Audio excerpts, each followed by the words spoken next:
Ma näitan teile, kuidas märkmepaberite peale saab printida. Siin on kaks olulist sammu. Esimene samm on siis see, et tuleb välja printida selline 6 kastiga leht. Siin pilte, tekste, mitte midagi ei ole, lihtsalt ainult tühjad kastid.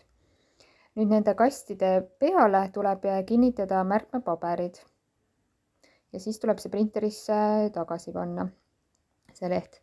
Ja hästi oluline samm on see, et need kastid tuleb enne printimist ära kustutada, sest et paber ikkagi natuke nihkub seal või need märkmepaberid liiguvad, et kui need kastid on ümber, siis need jäävad väga selgelt näha, kui nad on paigast ära nihkunud.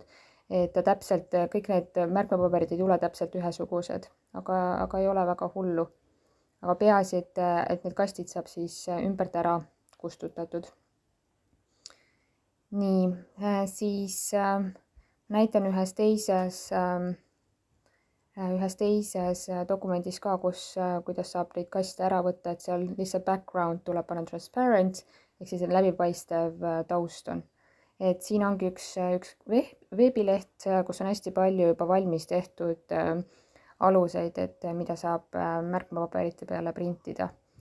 Et siin on siis erinevad reminder, meeldetuletuskaardid näiteks või to-do list või siin oli ka exit ticket või näiteks kuidas ma täna ennast tunnen, eesmärkide leht, siin on isegi grammatikalehti, hästi palju erinevaid selliseid aluseid, tagasisidestamise lehed näiteks. Et sealt saab neid välja printida siis. Et mina kasutasin neid täna 3. klassis.